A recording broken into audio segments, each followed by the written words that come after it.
এমন এমন অঙ্গভঙ্গি করে সালাম আলাইকুম আপু, এরকম মানে এরকম কিছু যখন অঙ্গভঙ্গি করে তখন আপুরা খুব আতঙ্কিত বোধ করে যে এটা আসলে আমাকে টিজ করা হচ্ছে। হ্যাঁ এক্স্যাক্টলি, তো আমিও দেখেছি দৌড়ে পালাচ্ছে আপুরা, তো এটা যে টিজ করার মতো একটা ব্যাপার আপুরা ফিল করে। হ্যাঁ, যে সালাম দিচ্ছে সে হয়তো একটা একটা জেন্টাল অ্যাপ্রোচ করার চেষ্টা করেছে, এটা তার ফল্ট হতে পারে, ওকে ইটস ওকে। কিন্তু দেখা যায় যে যেহেতু আপুরা ভয় পাচ্ছে, তো আমাদের উচিত ব্যাপারটার সাথে মানে সহনশীল হওয়া এবং ব্যাপারটা অনুধাবন করে এটার বিকল্প কী অ্যাপ্রোচে যাওয়া যায় সেটা নিয়ে আমাদের কাজ করা। এবং যারা এখানে নিয়ে আসছে তারা আরও বড় হুমকি শুরু, যে এটা তাদের দেউলিয়াত্ব, যে হচ্ছে ক্যাম্পাসে তাদের ওই অবস্থানটা নাই, বা তাদের ওই স্ট্র্যাটেজি নাই, বা তাদের ওই মানে ওই রিসোর্সটা নাই, যার কারণে হচ্ছে তাদেরকে বাইরে থেকে লোক ভাড়া করে নিয়ে আসতে হচ্ছে। এবং সাথে করে দেখেন, আমরা যারা স্টুডেন্ট আমরা চাইলে কিন্তু দলবল নিয়ে যেতে পারি, কিন্তু দেখেন দলবল নিয়ে কেন যাচ্ছি না। যখন আমরা প্রচারণা চালাতে যাচ্ছি, কথা বলতে যাচ্ছি, যখন বলতেছি আপু আপনাদের সংকটগুলো বলেন, সমস্যাগুলো বলেন, তখন আপুরা বলতেছে যে ভাই মানে অনেক সময় এটা আতঙ্কের একটা জায়গা হয়ে যায় যখন একসাথে দলবল নিয়ে আসে। সো দেখেন, আমরা কিন্তু হচ্ছে একা একা যাচ্ছি বিভিন্ন হলে, একা আমার পক্ষে প্রত্যেকটা হলে হলে যাওয়া কিন্তু পসিবল না, আমি জানি এটা ভালো করি। কিন্তু ঢাকা বিশ্ববিদ্যালয়ের শিক্ষার্থীরা এক্সপেক্ট করে যে আমাদের ভাই আসবে, আমাদের সাথে কথা বলতে আসবে। কিন্তু ডাকসু এজিএস হই বা না হই, চেষ্টা থাকবে যে যতগুলো হল আছে, যতগুলো রুম আছে, প্রত্যেকটা হলে একা হলেও যাব, চেষ্টা করছি যতটুকু পারা যায়।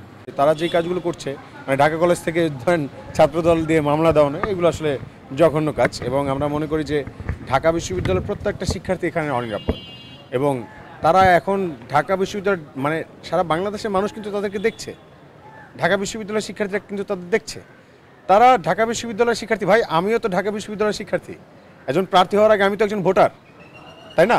সো আমার কাছে যে আপনি ভোট চাইতে আসবেন, আপনাকে তো বলতে হবে আপনি আমার নিরাপত্তা নিশ্চিত করবেন।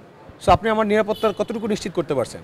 আপনি আমার নিরাপত্তা হুমকির মধ্যে ফেলে উল্টা আবার হচ্ছে অন্য কলেজের শিক্ষার্থীদের দিয়ে অযৌক্তিকভাবে হচ্ছে মামলা দেওয়াচ্ছেন, অযৌক্তিকভাবে হচ্ছে হ্যারাস করাচ্ছেন, মব তৈরি করছেন, এটা তো ভয়ঙ্কর। সো আপনার এটা তো বোঝাই যায় যে তারা আসলে যদি কখনো এরকম ডাকসু কেন্দ্রিক বা ঢাকা বিশ্ববিদ্যালয়ের কোনো দায়িত্বে আসে, তাহলে হচ্ছে প্রত্যেকটা শিক্ষার্থী অনিরাপত্তায় ভুগবে, তারা শুধু তাদের দলীয় এজেন্ডা বাস্তবায়ন করবে। এটা আসলে অ্যালার্মিং আমরা মনে করছি, এবং ঢাকা বিশ্ববিদ্যালয়ে যাদের সাথে কথা বলছি প্রত্যেকে একই কথা বলছে।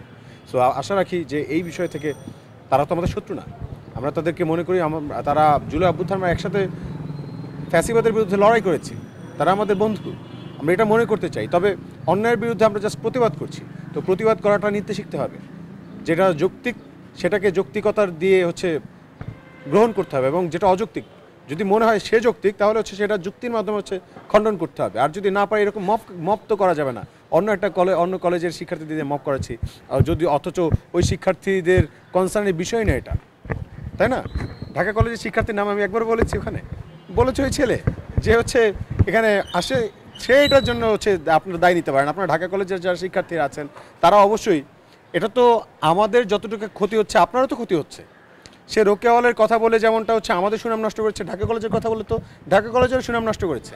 আপনারা তাকে কেন ধরলেন না?